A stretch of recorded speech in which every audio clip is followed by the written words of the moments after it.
So if you look back at, say, 1991, and you turned on the television or, open up a thriller, the ultimate villain was almost always this ideological fanatic. Right, like a rogue spy or some kind of sleeper agent. Exactly. Someone operating from the shadows, actively trying to dismantle the government just to prove a political point.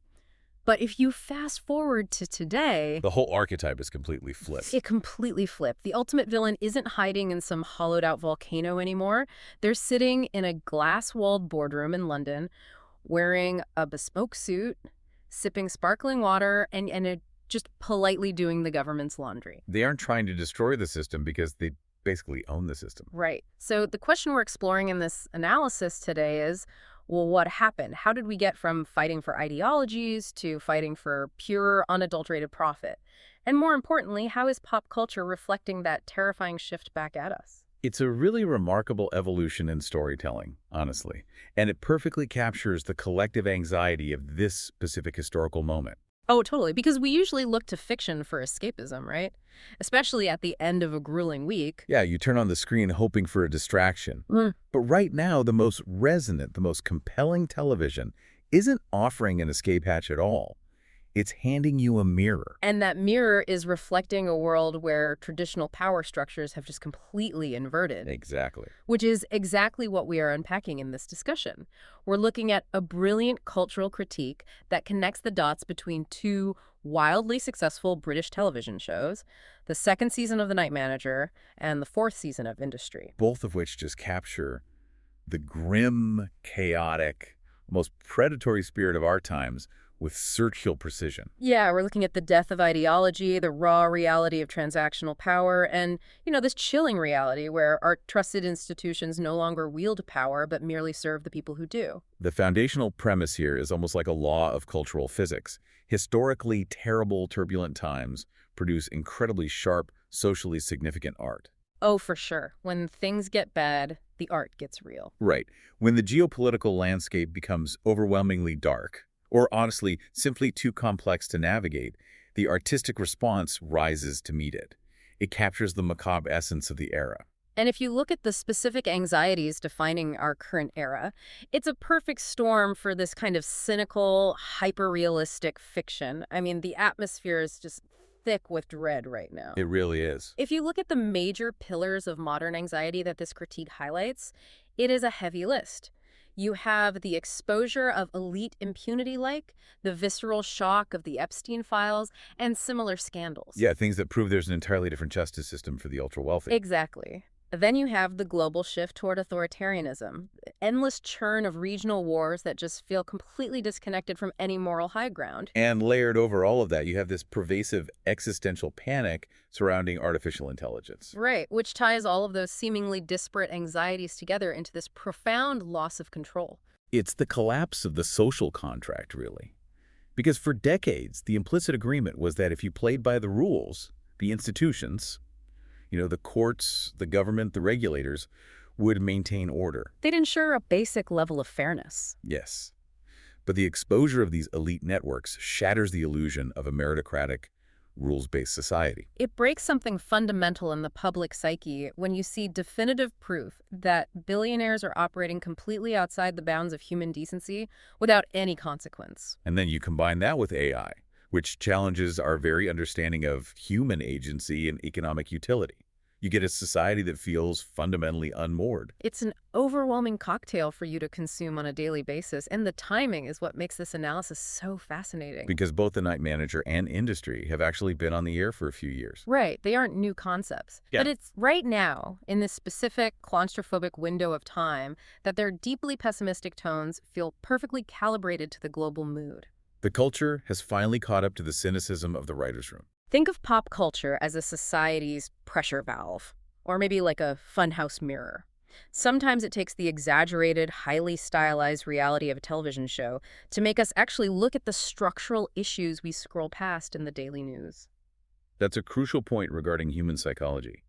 Because why do we need narrative fiction to process geopolitical shifts? Right, why not just read a nonfiction book or a white paper on systemic corruption? It comes down to how the human brain handles information.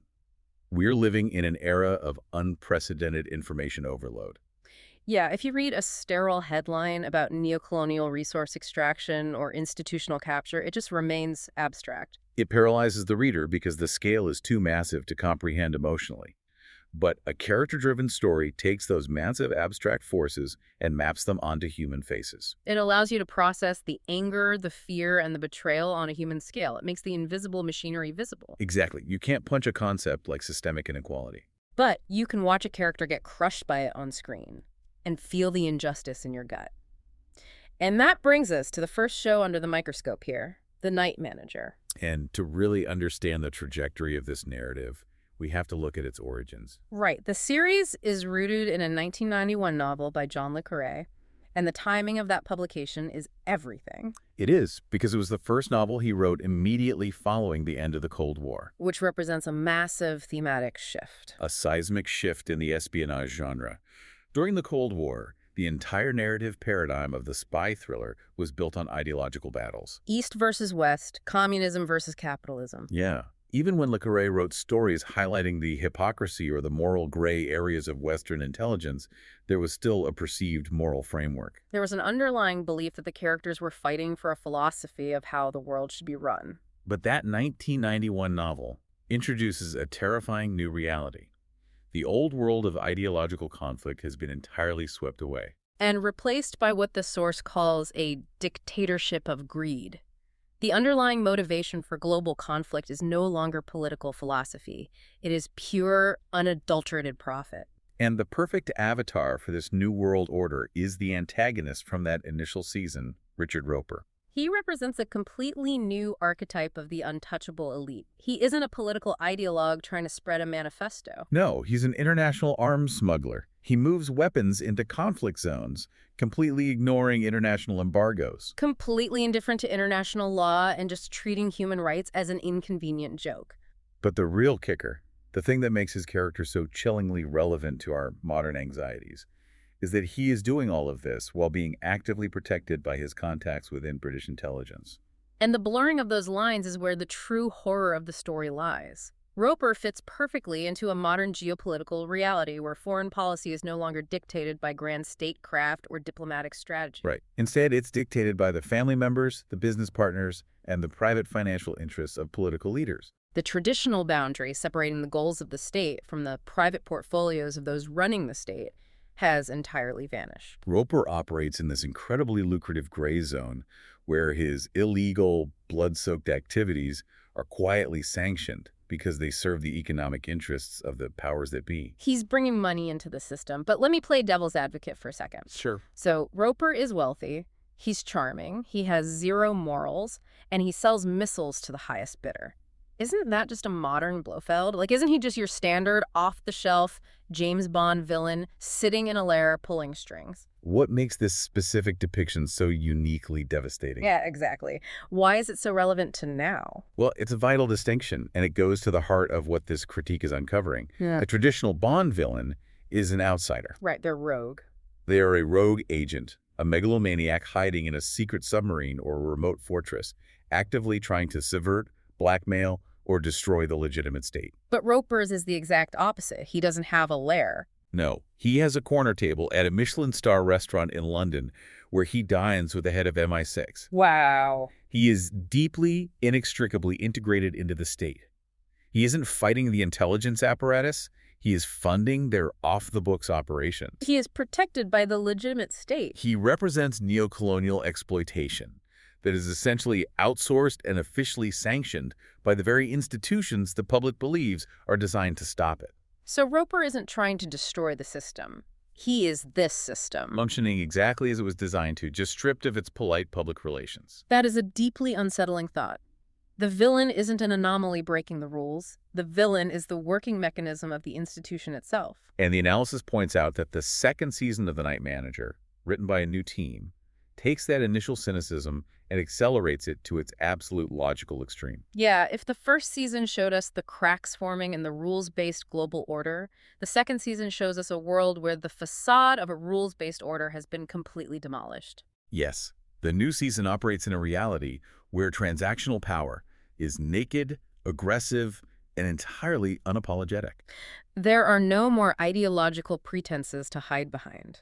And one of the most striking details unpacked in this critique is the total commodification of absolutely everything. We are conditioned to the idea of weapons being bought and sold. Sure, or natural resources like oil or lithium being traded. But the narrative pushes into a space where entire sovereign states, grassroots social movements, and political revolutions are treated as speculative financial assets. Let's linger on that mechanic for a second, because understanding how that works changes how you view global news.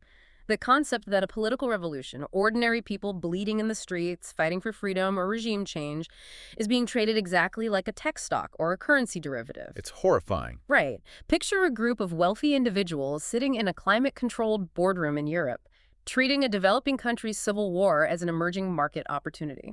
They are literally placing financial bets on the outcome of a revolution.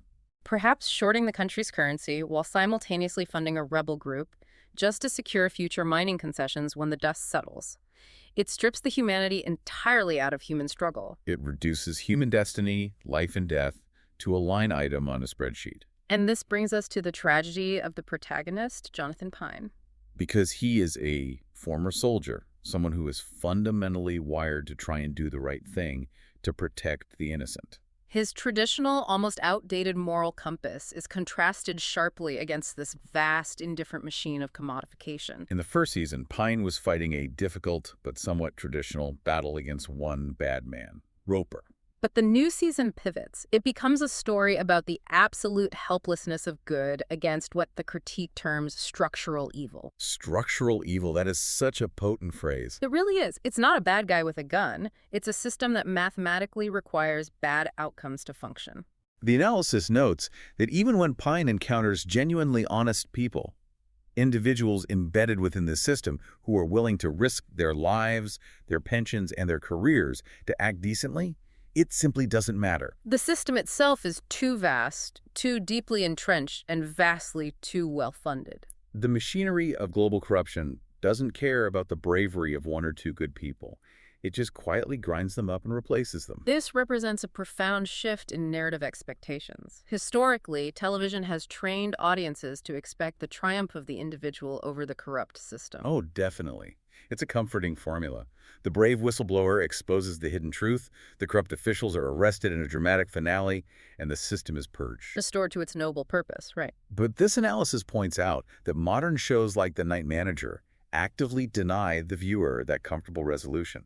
It reflects our modern, cynical understanding that removing one corrupt official doesn't fix a fundamentally corrupt structure. It simply opens a lucrative vacancy for the next one. Exactly. So if the outcome is that bleak, what does this mean for you, the listener? Why invest hours of your life watching a show that offers such a brutal outlook? Well, it validates that pervasive feeling of systemic fatigue we all experience. Yes. The show captures the exact bone-deep exhaustion of watching global events unfold, scrolling through the news cycle day after day, and realizing that the rulebook we were all taught in civics class has been thrown in the incinerator. It's the fatigue of realizing the game is rigged, not just at the local zoning board level, but on a massive planetary scale. However, the critique notes a very specific, almost paradoxical emotional payload delivered by the series. It doesn't just leave viewers wallowing in passive despair. Right. Yes, it leaves you with a sobering sense of defeat regarding the sheer scale of the global problem. But importantly, it also sparks what is described as a cathartic anger. Cathartic anger, I love that. By making the invisible, complex machinery of structural evil visible and understandable, it validates your frustration. It provides an internal call to not surrender, even when the odds are mathematically insurmountable. It's the difference between feeling crazy because you can't articulate what is wrong with the world and feeling powerfully angry because you finally see exactly how the gears turn. That is a crucial pivot. It moves the audience from a state of passive, confused despair into active, righteous anger. And speaking of systems that grind people into dust, that idea of structural evil isn't just limited to guys selling missiles in the desert. not at all. It is happening in perfectly legal, glass-walled boardrooms right now, which transitions us geographically and thematically to the second show our source analyzes. We're moving from the shadowy, highly illegal world of international arms dealing to the shiny, meticulously regulated, yet equally ruthless world of high finance in London. We are talking about the show industry. And the evolution of industry is a fascinating case study in how a narrative matures alongside its audience. The critique points out that the show began its life feeling somewhat like a stylized youth drama, right? Yeah, it was compared to shows that focus on reckless, coming-of-age behavior, just superimposed over the high-stress environment of an investment bank. It was about young, brilliant graduates making terrible personal decisions while trying to impress their bosses. But as the series matured into its current season, it evolved into something significantly darker and more structurally profound. It morphed into a high-stakes power struggle, drawing comparisons to massive Shakespearean narratives about warring dynastic billionaires. It grew up, and it grew fangs. Big ones. The text characterizes the show's depiction of modern, peak capitalism as a corporate jungle. It is a fascinating, almost seductive space because it's aesthetically flawless. The tailored suits, the minimalist glass skyscrapers, the impossibly expensive restaurants. But it is ultimately fundamentally cruel. The critique explicitly calls it a meat grinder for human dreams and souls. It's an environment so inherently toxic, so demanding of constant moral compromise, that many characters simply don't survive the climb. They are either physically and emotionally expelled from the industry, or they lose every shred of their humanity in order to stay in it. And this is where the character studies become absolutely essential to understanding the broader cultural critique. The narrative highlights two distinct, almost opposing paths of survival within this extreme financial environment. First, we have Harper. The analysis dives deeply into her trajectory. She's a young Black American woman who, as we learn early on, forged her university transcript to get her foot in the door at this prestigious London bank. She has absolutely zero safety net. None. There's no family wealth, no elite connections, no country house to retreat to as she fails. And the critique points out that Harper quickly realizes a terrifying truth about this corporate jungle. Because the system is implicitly designed to reject her, to simply stay in the room, to just survive, she must be vastly more ruthless, more calculating, and more relentless than anyone else sitting at the desk. Her lack of a safety net means a single mistake is fatal. She is staring down the barrel of actual poverty and deportation if she fails. And then the narrative contrasts Harper brilliantly with Yasmin. Yasmin exists at the exact opposite end of the socioeconomic spectrum. She comes from a cosmopolitan, incredibly wealthy, upper-class family that controls a massive, influential publishing empire. On paper, Yasmin has every conceivable advantage life can offer. But the text discusses how her inherited privilege is actually depicted as a toxic, deeply problematic legacy. It is a gilded cage. And we really have to examine how that privilege suffocates her.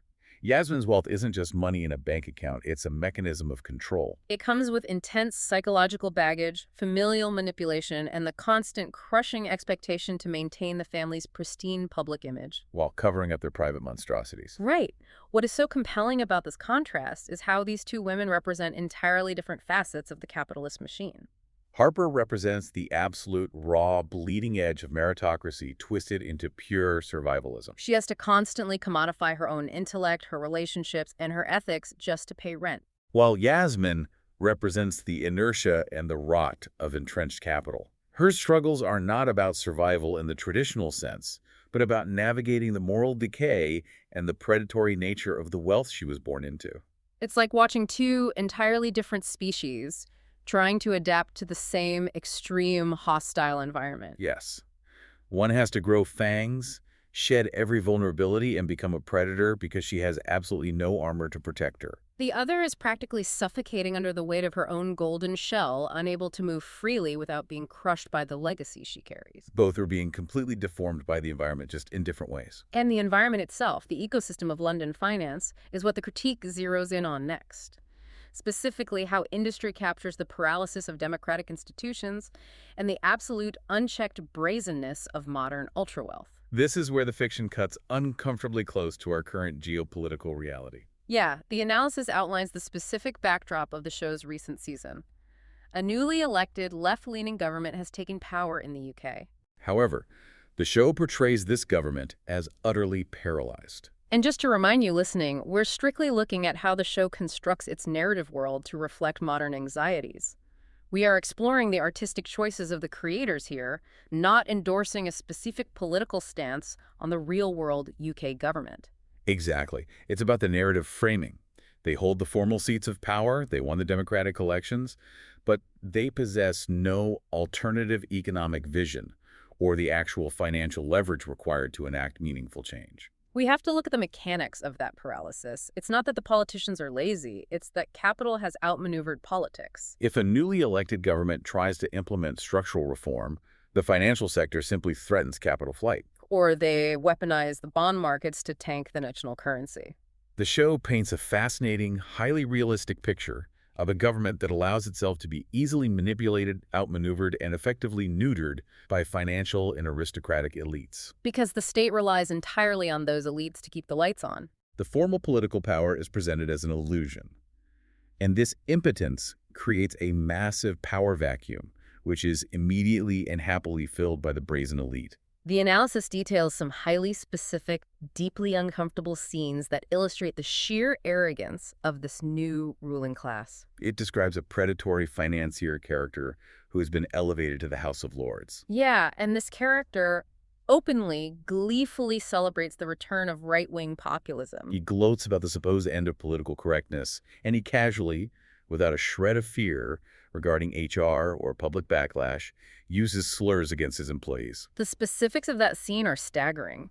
He uses a deeply offensive slur to describe a struggling employee, and then, rather than apologizing or covering it up, he proudly declares he plans to use it again. It's a flex. It is a calculated demonstration of absolute impunity. He isn't just breaking the rules of professional decorum, he is demonstrating to everyone in the room that the rules simply do not apply to him. He effectively owns the building, he owns the regulators, and he owns the politicians.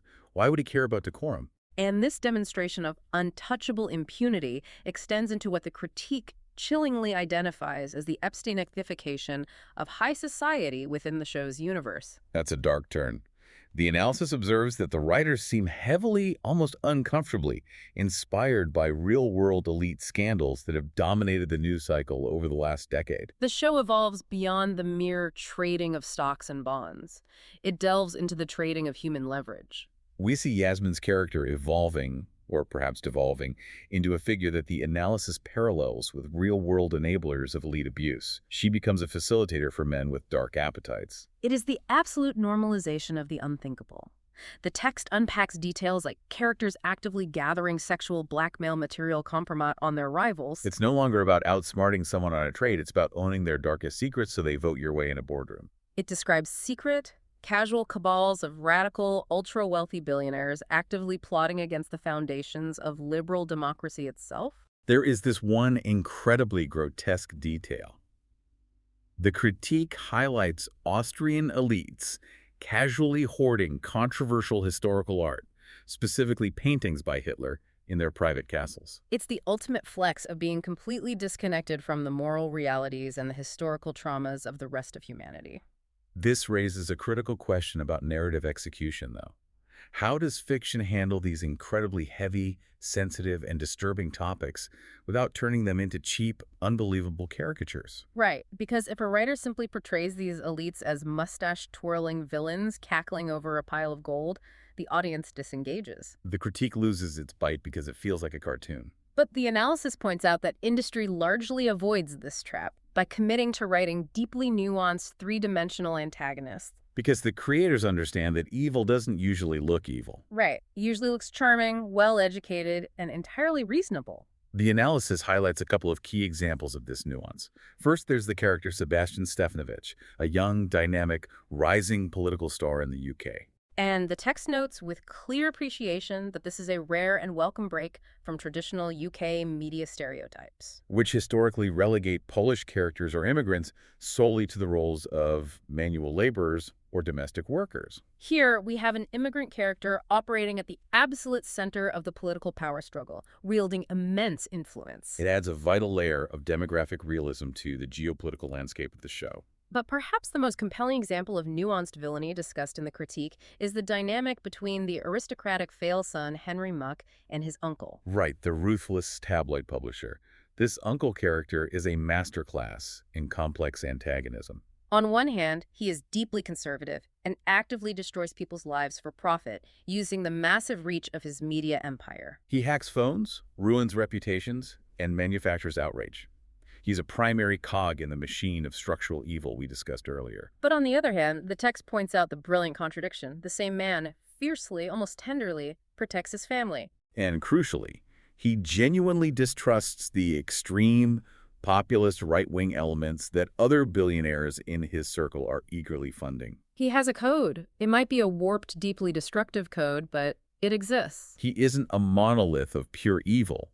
He is a human being making calculated choices based on a specific worldview. And this is precisely why the analysis finds the show so devastatingly effective.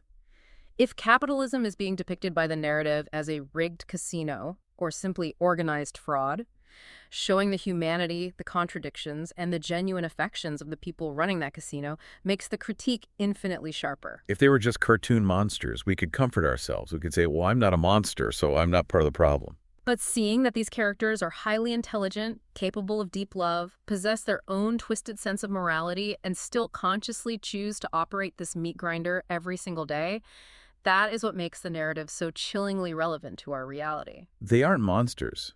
They're just people who have run the cost-benefit analysis and decided the rules of humanity simply don't apply to their tax bracket. And that brings us to the grand synthesis of our exploration today.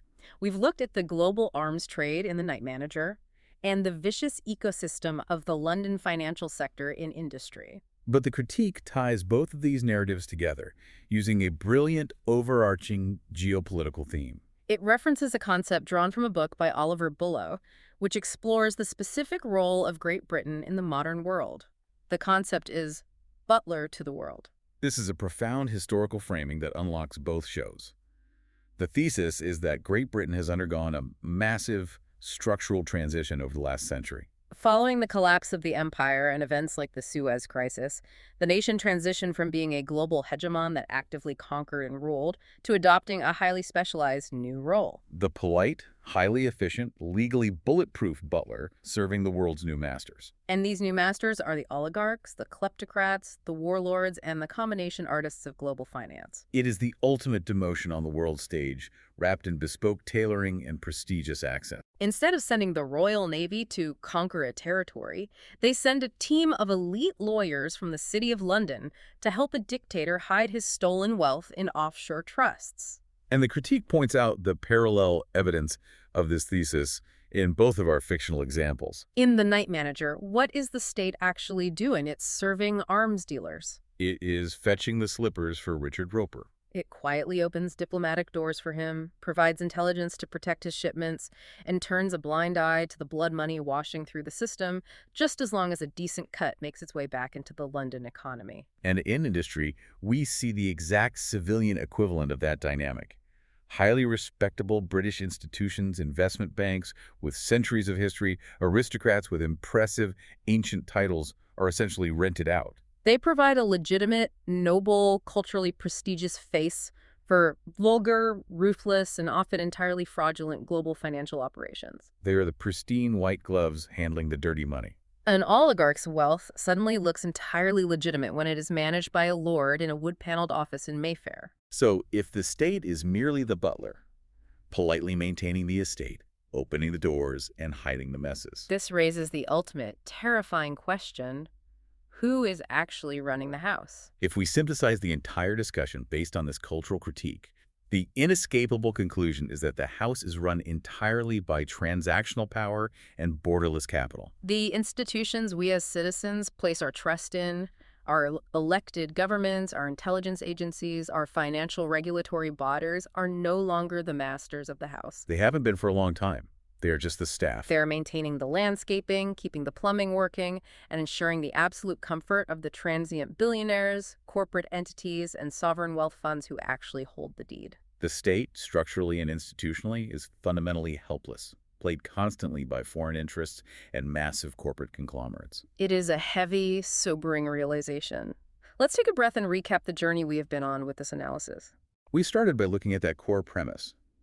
Why do terrifying, chaotic times make for such compelling, culturally vital television? We explored the historical shift in the espionage genre, moving from fighting for grand ideologies to fighting for pure profit. We witnessed the absolute meat grinder of high finance, where survival literally requires shedding your humanity. And we ended with this macro-level realization that our state institutions are increasingly portrayed and perhaps function as mere facilitators, butlers for global corruption. It is a demanding critique to process, absolutely. But we have to connect this back to you, the listener, navigating your daily life. Why does engaging with this kind of heavy, cynical fiction actually matter? It matters because fiction provides us with the vocabulary to understand the invisible forces shaping our world. When you understand the concept of a state acting as a butler, or when you grasp the idea of structural evil, where the villain is the system itself rather than a single bad actor, you're no longer just a passive consumer of the daily news. You are trained to look past the surface-level political theater, the outrage of the day, and see the heavy structural machinery grinding away underneath. It gives you the X-ray vision to see the financial spreadsheet hiding behind the political speech. It makes you a more critical, more awake participant in society. Exactly. But I want to leave you with a final provocative thought today. Something for you to mull over as you go about your week, building on everything we've discussed. If these shows, The Night Manager and Industry, so perfectly, so surgically capture the dismantling of the rules-based order and the absolute triumph of cynicism, what kind of cultural shift or what kind of narrative will it take for television to convincingly show us a way out of this mess? That's the real question. We've mastered the art of holding up the funhouse mirror to our own corruption. But what does the fiction of a repaired world even look like? And more importantly, if a writer actually put a repaired just world